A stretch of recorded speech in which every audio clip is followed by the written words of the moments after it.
Dans cette petite vidéo, je voulais te présenter pourquoi il est important pour un voyageur de s'équiper d'un VPN. Un VPN, c'est Virtual Private Network. C'est un service qui est fourni en général sous forme d'abonnement. Tu as aussi des VPN gratuits, mais je vais t'expliquer pourquoi aussi il ne faut pas passer par certains VPN gratuits. Et en fait, ça permet de situer, en fait, de protéger ta communication, ta connexion Internet, de la passer par un autre endroit et cacher ta véritable IP et en fait chiffrer, crypter toutes les données que tu vas envoyer, toutes les données que tu vas recevoir vont passer par le VPN et seront cryptées et donc elles ne pourront pas être interceptées par exemple.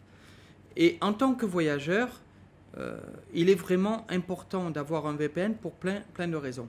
Déjà parce que si tu te connectes par exemple dans un coworking ou même une connexion Wi-Fi ouverte dans un McDo ou autre, eh bien ces connexions ne sont pas sécurisées. Et n'importe qui, même avec un Android, peut très bien se placer entre toi en fait et le site où tu veux aller en réalité. Il va intercepter en se plaçant au milieu, il va intercepter tes données et il peut par exemple, si tu envoies un mot de passe avec un identifiant sur un site qui n'est pas suffisamment sécurisé, eh bien lui il va le voir ouvertement sur son ordinateur ou même sur un mobile, quoi. Et pareil, il peut très bien te renvoyer des données qui sont falsifiées, qui sont fausses. Tu vas croire que tu es réellement sur le site où tu veux aller, il va voir que tu veux aller sur le site sur un site web normal, quoi. Et lui, il va fausser ce qui te revient. Il va mettre par exemple un faux formulaire pour te faire entrer des données, te faire du phishing, etc., etc. Il faut vraiment te méfier des coworking pour ça. Le VPN, ça permet en fait de ne pas pouvoir être détecté du tout. En fait, ce que tu envoies, ce que tu reçois ne peut pas être frauduleusement dérouté, détourné par quelqu'un qui utiliserait ce genre de technique.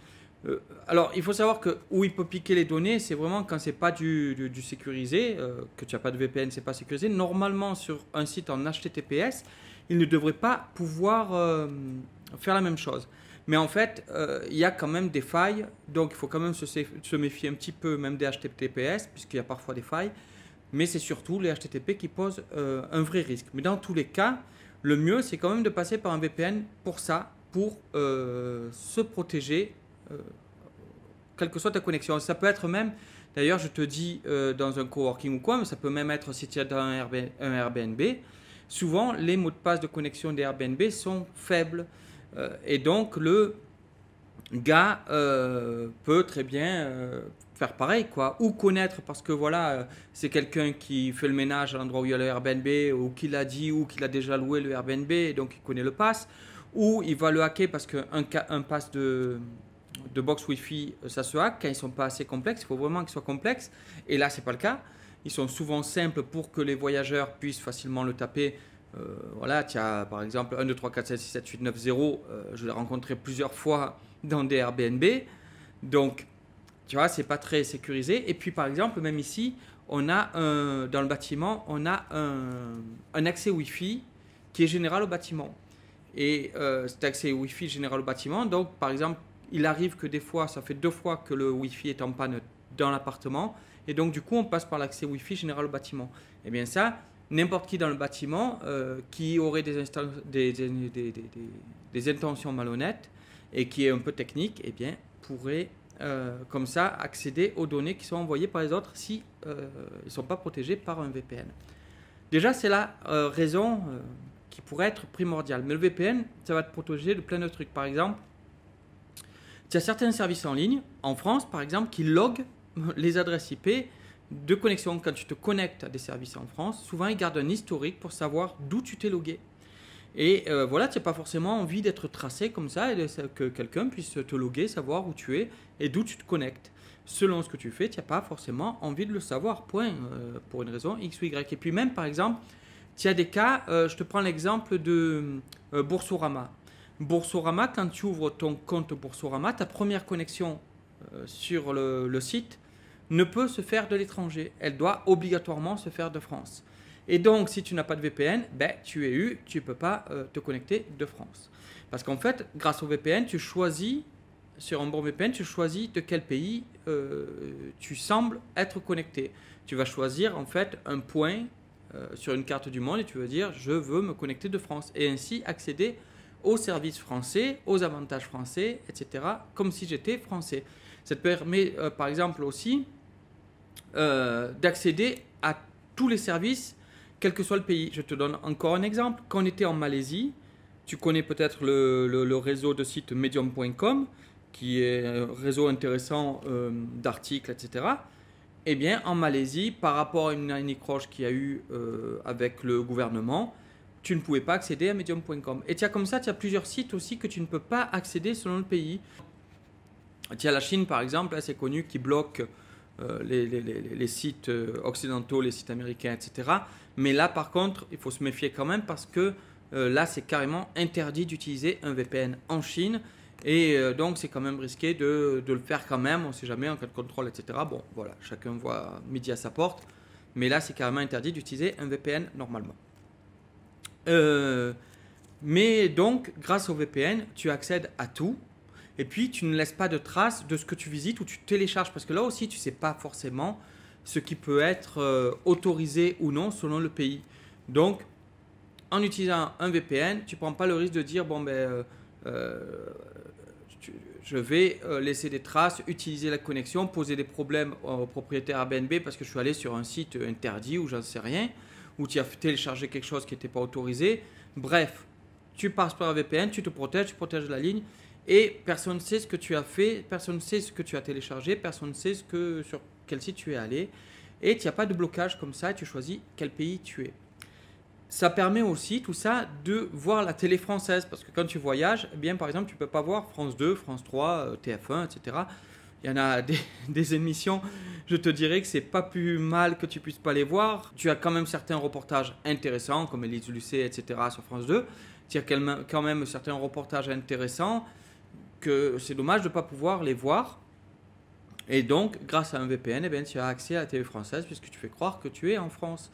Et tu as aussi la possibilité, attention là c'est vraiment pour le VPN, les meilleurs VPN parce que ce service de VOD fait vraiment la chasse au VPN aussi pour bloquer.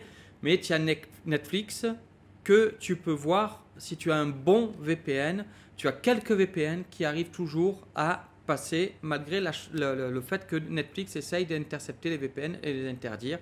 Bien, tu as 3-4 services de VPN je pense qui arrive à passer outre et avoir un système de cryptage tellement complet, tellement solide que tu accèdes quand même à Netflix.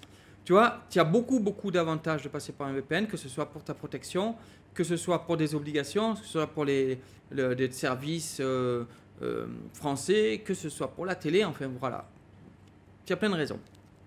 Alors, au niveau de VPN, quand tu as besoin d'accéder seulement très rarement, admettons que c'est juste le côté pour les services français quand tu dois te connecter, que tu veux montrer que tu es en France par exemple, ou que tu dois aller chercher quelque chose qui est limité à la France. Tu as certains services, par exemple certains sites en ligne, c'est vraiment bloqué. Ça dit le site n'est pas accessible du pays où vous êtes. Point. Ça t'arrivera quand tu es à l'étranger, ça a dû t'arriver si tu voyages. Donc là, tu es obligé de passer par un VPN. Bien, tu peux utiliser un VPN qui est gratuit mais sérieux.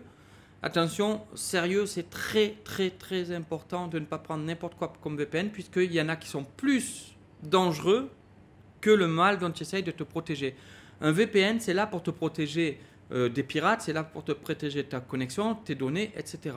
Et certains VPN gratuits vont enregistrer mais vraiment tes données et pouvoir les détourner. Et tu as certains qui vont fournir des VPN qui sont vraiment litigieux et qui vont dire gratuit, mais gratuit, de toute façon, c'est pas toujours bon.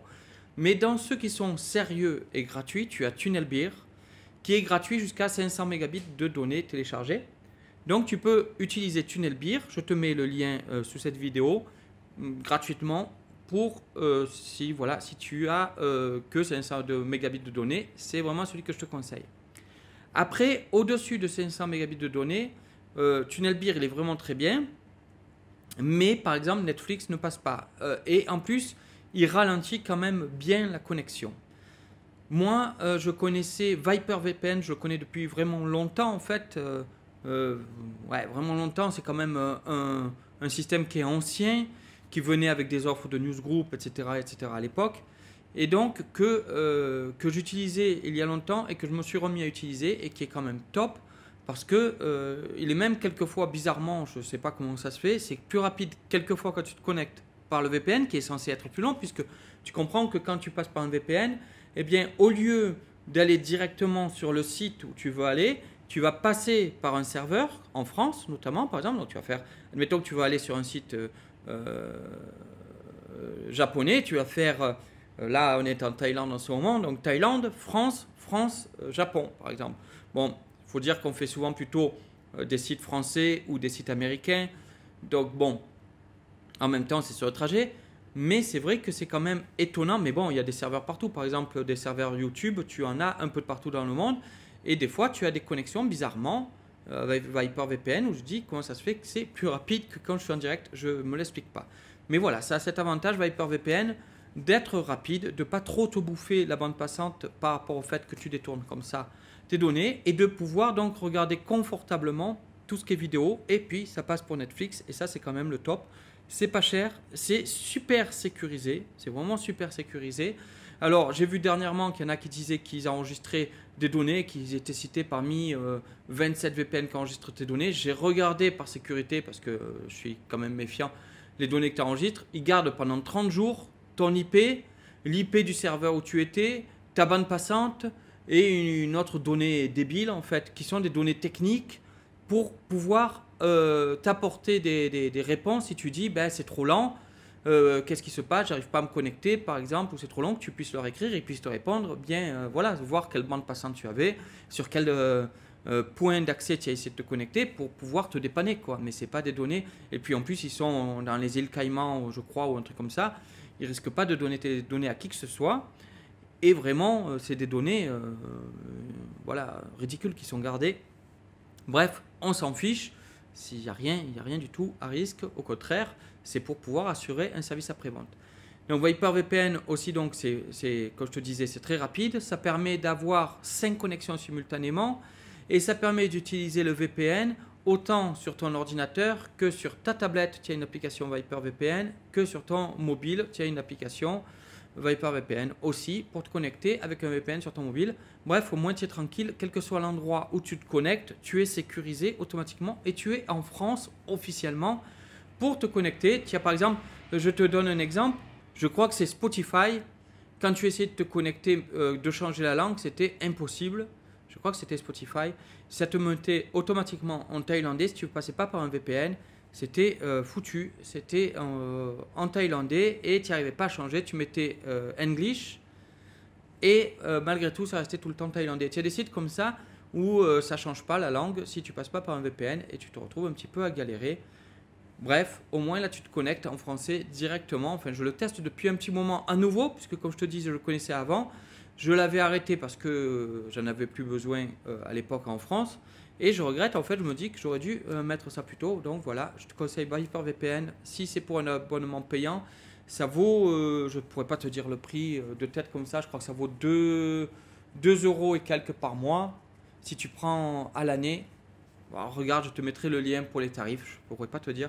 Mais voilà, ça ne coûte pas grand chose et ça te permet comme ça de te connecter sur 5 appareils sans souci. Voilà, à plus.